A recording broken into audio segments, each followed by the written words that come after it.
Hey guys, it's Melissa Catherine, and I'm so excited to be here with you today because it's Thursday and it's my day to talk to you. I'm also excited because it's almost the weekend, which means pleasure and play.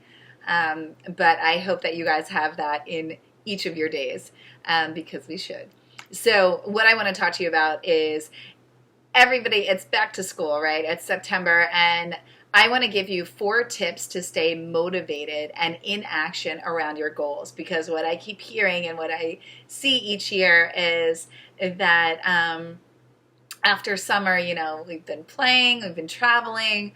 If you have kids, your kids went back to school, so now your routine's back to normal a bit. And the holidays are coming, which means more mayhem and more stuff to juggle. So right now it's really important for you to take this time to get clear and to set some goals and some intentions, but to also stay motivated, because just like New Year's, life happens and we make these grandiose plans and goals, and then we look at them the following year and we're like, oh, okay, I haven't looked at this since a year ago and they didn't happen, right? So let's not make that happen. So number one, what I love to do is a vision board to start off. So get your creative juices flowing. This does not need to take a ton of time, and you don't need to be super artistic to do this. All you need to do is get some paper, poster board, or even just get on Pinterest and really sit and ask yourself, where do you want to be this time next year? What are some things that you want to experience this year? Are there classes you want to take? Is there something that you want to do in terms of your career, in terms of love, in terms of your body and health? Do you want to run a marathon? Do you want to lose 10 pounds? Do you just want to feel really good in your body? Do you want all of the above? Put that down. And if you don't actually have I want this goal or want that goal, go based on feelings. I want this year to feel easier. I want to have more fun. I want more joy. I want more passion, and take time to have fun pulling images that relate to those feelings or to those outcomes and goals. And there's 2 different trains of thought here. You can do the Vedic way, which is you create the board and then you put it away and you don't look at it again for a year and you let the universe do its magic. Or you put it out and visually see it each day and really have that in the forefront of your mind, to hit your subconscious, to make those goals, those dreams, those aspirations really feel like more of a reality. And that's up to you. And one thing that I do like to do is I will take a picture with my cell phone, and then I'll use it as a screensaver. And that's just another great way to just have it there, to again have it in the forefront of my mind. So that's tip number 1. Tip number 2 comes down to setting intentions. So you guys, your perception creates your reality. Your perception creates your experience. So why not make your experiences absolutely fantastic, juicy, fun, and enjoyable, right? And that is everything from weight loss, health, everything that you want. And that starts with setting an intention. And setting an intention also puts you in an empowered state around your day. So get up and set an intention. If you're already doing that, try setting an intention every hour. Start segmenting your days and your experiences. So you can be like, okay, I had a badass workout. Now I want to have a beautiful breakfast. And then I want all of my meetings today to be really easy and joyful. Notice these are the words that I use because that's really what I want to experience daily, that bliss, So why not make that happen? So set intentions. Number 3 is goals. Goals and intentions are different things, right? An intention, again, is being present in that moment. A goal is something more further out. So what I like to do is not just set a yearly goal or a daily goal or a monthly goal, but actually I will write down what are my goals for that day, what is my goal, review my goals for the month, 90 days, 30 days, or 90 days, 6 months out, 9 months, 12 months, to really keep them in the forefront of my mind and see, okay, does something need to shift? Am I present to these?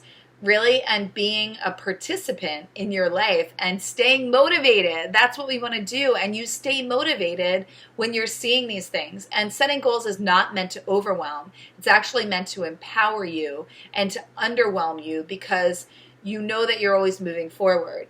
And a great thing about doing your goals in that way is, instead of just being like, I want to lose 30 pounds in a month, right?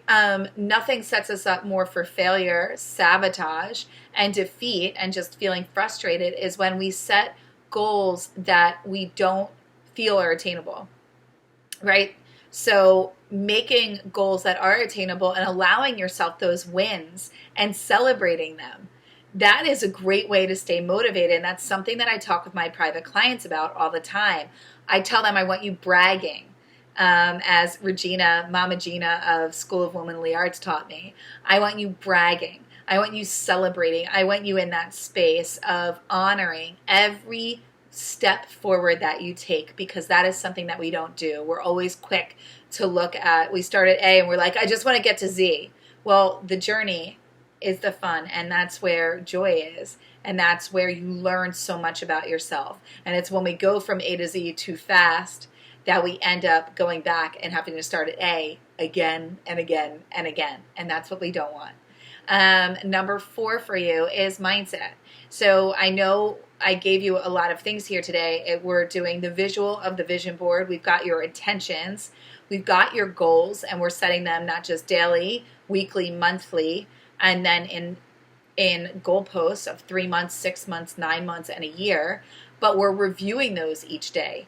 Right? We're really keeping those present to us. This is just a quick glance, you guys. This doesn't need to take a lot of time. Trust me. We do it all the time. And then last is your mindset. So how do we stay in that motive? Come down to it. I kind of combined it with the third one, which is bragging and celebrating. Staying motivated is really strengthening not only your inner muscle, your mindset muscle, your love muscle for yourself, but it's your outer muscle. Right? You guys, when you see yourselves getting stronger, when you feel that and you are committed to your routine, this routine that you're creating, that is when you're going to feel really good. And we stay motivated by seeing and feeling results. So the routine that you're creating for yourself in this back to school, now that we're in September, that routine is something that you want to stay aware of. So create it. That's your goal each day, to be in this routine. Each day, okay, you've got your workouts. They're non-negotiable. You've committed to, really being connected to your body, eating when you're hungry, stopping when you're full. Whatever your goals are, when you're present to them each day, you set an intention around them, you review them, and then you are in that space of visualizing them. You will be motivated because the results will be there. They will speak for themselves. You will be feeling better and looking better. And that alone is priceless. So I hope you enjoyed these 4 tips. They were added with a bunch of additions onto them. And I look forward to seeing you next week. Make sure to leave a comment below. I want to know, what do you do to stay motivated? Let everybody learn from you. And I'd love to learn from you as well. What do you do to stay motivated? What are your back to school goals? Where do you want to be this time next year? Let's make it happen. Post them below. I'll be sure to comment. And thank you so much for being here. Have an absolutely fabulous day and an even more fabulous weekend.